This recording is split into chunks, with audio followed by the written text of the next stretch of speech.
So the time has arrived for us to finish the proof of the fact that this deterministic selection algorithm based on the median of median ideas does indeed run in linear time.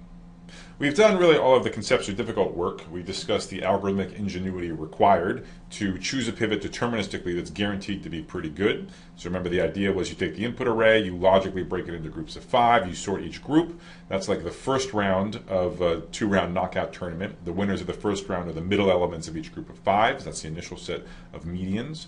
And then the second round, we take a median of these n over 5 first round winners, and that's what we return as the pivot. And we proved this key lemma, which is the 30-70 lemma, which says that if you choose the pivot by this 2-round knockout tournament, you're guaranteed to get a 30-70 split or better. So your recursive call in line 6 or 7 of deselect is guaranteed to be on an array that has at most 70% of the elements that you started with. In other words, you're guaranteed to prune at least 30% of the array before you recurse again. But what remains to understand is whether or not we've done a sensible trade-off. Have we kept the work required to compute this 30-70 split small enough that we get the desired linear running time? Or is the cost of finding a pretty good pivot outweighing the benefit of having guaranteed good splits? That's what we got to prove. That's the next subject. Here's the story so far. You'll recall that, as usual, we define T of n to be the worst case running time of an algorithm, in this case deselect on inputs of input arrays of length n. And we discussed, okay, there's the base case as usual, but in the general case, we discussed how outside of the 2 recursive calls, the deselect algorithm does a linear number of operations. What does it have to do? It has to do the sorting, but each sorting is on a group of size constant of size 5, so it takes constant time per group. There's a linear number of groups, so step 1 takes linear time, the copying takes linear time, and the partitioning takes linear time. So there's some constant c, which is going to be bigger than 1, but it's going to be constant, so that outside of the recursive calls, deselect always does at most c times n operations. Now, what's up with the recursive calls? Well, remember, there's 2 of them. First, there's one on line 3. This is responsible for helping choose the pivot. This one we understand. It's always on 20% of the input array, namely the first round winners. So we can very safely write T of n over 5 for the work done, in the worst case, by that first recursive call. What we didn't understand until we proved the key lemma was what's up with the second recursive call, which happens on either line 6 or line 7. The size of the input array on which we recurse depends on the quality of the pivot, and it was only when we proved the key lemma that we had a guarantee on the quality of our pivot.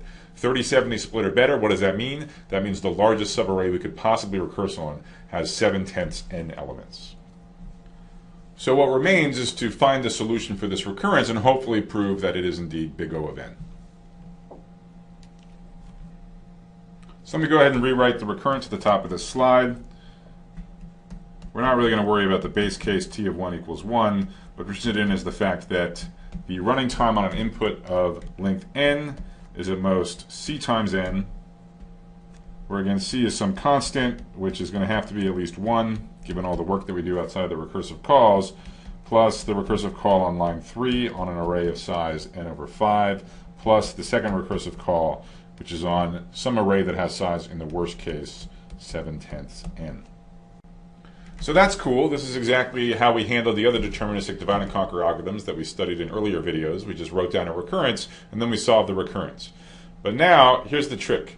In all of the other recurrences that came up, for example, merge sort, Strasson's matrix multiplication algorithm, Karatsuba multiplication, you name it, we just plugged the parameters into the master's method, and because of the power of the master method, boom, out popped up an answer. It just told us what the recurrence evaluated to. Now, the master method, as powerful as it is, it did have an assumption, you might recall. The assumption was that every subproblem solved had the same size. And that assumption is violated by this linear time selection algorithm. There are 2 recursive calls. One of them's on 20% of the original array. The other one is probably on much more than 20% of the original array. It could be as much as 70% of the original array. So because we have 2 recursive calls and subproblems of different size, this does not fit into the situations that the master method covers. It's a very rare algorithm in that regard. Now, there are more general versions of the master method, of the master theorem, which can accommodate a wider class of recurrences, including this one here. Alternatively, we could push the recursion tree proof so that we could get a solution for this recurrence. Some of you might want to try that at home. But I want to highlight a different way you can solve recurrences just for variety, just to give you yet another tool. Now, the good news about this approach that I'm going to show you is that it's very flexible. It can be used to solve sort of arbitrarily crazy recurrences. It's certainly going to be powerful enough to evaluate this one. The bad news is that it's very ad hoc. It's not necessarily very easy to use. It's kind of a dark art figuring out how to apply it. So it's often just guess and check is what it's called. You guess what the answer to a recurrence is, and then you verify it by induction. Here, because we have such a specific target in mind, the whole point of this exercise is to prove a linear time bound, I'm going to call it just hope and check. So we're going to hope that it's linear time, and then we're going to try to produce a proof of that, just that verifies the linear time bound using induction. Specifically, what are we hoping for? We're crossing our fingers that there's a constant. I'm going to call it A. A could be big, but it's got to be constant. And again, remember, constant means it does not depend on n in any way, such that our recurrence at the top of this slide, t of n, is bounded above by a times n for all n at least 1. Why is this what we're hoping? Well, suppose this were true. By definition, t of n is an upper bound on the running time of our algorithm. So if it's bounded above by a times n, then it's obviously O of n. It's obviously a linear time algorithm, where a is the constant that gets suppressed in the big O notation. So that's the hope. Now let's check it. And again, check means just verify by induction on n. So the precise claim that I'm going to prove is the following. I'm going to go ahead and choose the constant a. Remember, all we need is some constant a, no matter how big, as long as it's independent of n. That'll give us the big O of n time. So I'm actually going to tell you what a I'm going to use for convenience. I'm going to choose a to be 10c. Now what is c? C is just the constant that we inherit from the recurrence that we're given. Now remember what this recurrence means. This is what the running time is of the deselect algorithm, and the c times n represents the work done outside of the recursive calls. So this is just the constant multiple on the amount of linear work that deselect does for sorting the groups, for doing the partitioning, and for doing the copying. Okay, so there's going to be some small constant, reasonable constant, and for the proof I'm just going to multiply that by 10 and use that as my a. And the claim is, if I define a in that way, then indeed it is true that for all n at least 1, t of n is bounded above by a times n. Now I realized I pulled this constant a out of nowhere, right? Why 10 times c?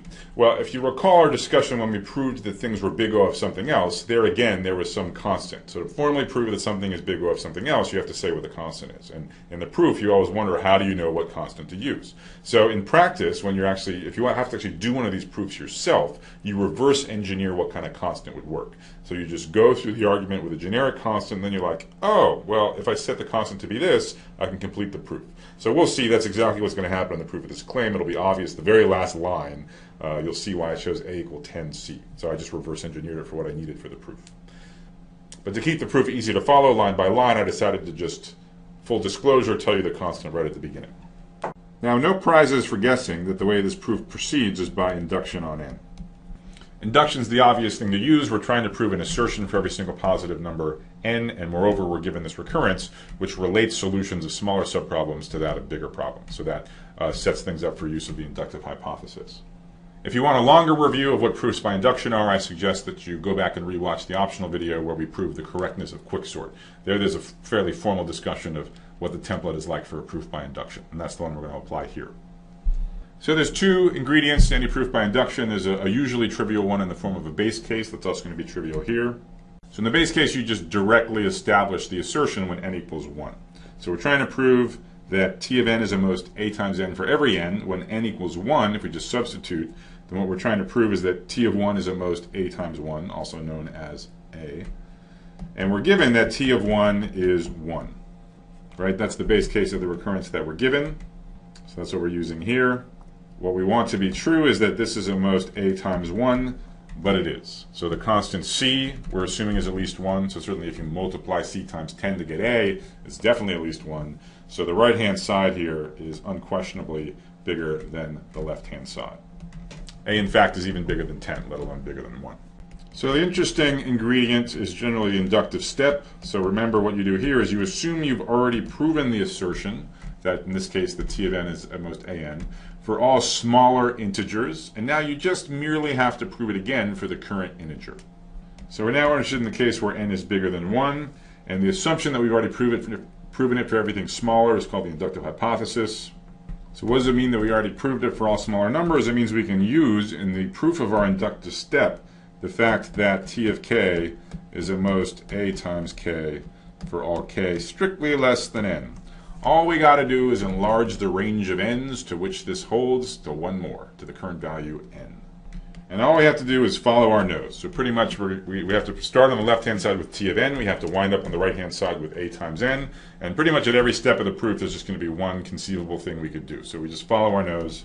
We start with what we want to upper bound, T of n. Well, what do we got going for us? The only thing we can do at this point is invoke the recurrence that we were given up here.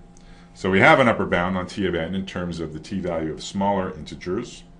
So we are given that T of n is at most C times n plus T of n over 5 plus T of 7/10 n. I'm of course ignoring fractions. You would round up or round down if you wanted to be precise, and the auxiliary lecture notes are more precise if you want to see what the gory details look like. But it's really just exactly the same argument. One just has to be a little bit more anal about it. So now that we've invoked the recurrence, what can we possibly do? Right? We can't really do any direct manipulation on any of these three terms, but fortunately, we have this inductive hypothesis. That applies to any value, any integer, which is less than n. So we have here n over 5, that's certainly less than n. We have 70% of n, that's certainly less than n. So we can apply the inductive hypothesis twice. We already know that these t values are bounded above by a times their arguments. So T of n over 5 is at most a times n over 5. T of 7/10 n is at most a times 7/10 n. Now we can group terms together. Now we're comparing apples to apples. So we have n times quantity c plus a over 5 plus 7/10 a. Let me just go ahead and group the two a terms together, and that's going to be 9/10 a. Now don't forget where we're going, what the end goal is. We want to upper bound T of n by an, so we want to write that this is bounded above by a times n. And now you see exactly how I reverse engineered our choice of a as a function of the given constant c. Since a is 10 times as big as c, if I take 90% of a and add c, I just get a back. So by our choice of a, this equals an. And that pretty much wraps things up. So don't forget what all this stuff stands for. So what did we just prove? What did we just prove by induction? We proved T of n is at most a constant times n for every n. That is, T of n is big O of n. What was T of n? That was the running time of our algorithm. That's what we cared about. So because T of n is big O of n, indeed deselect runs in O of n time.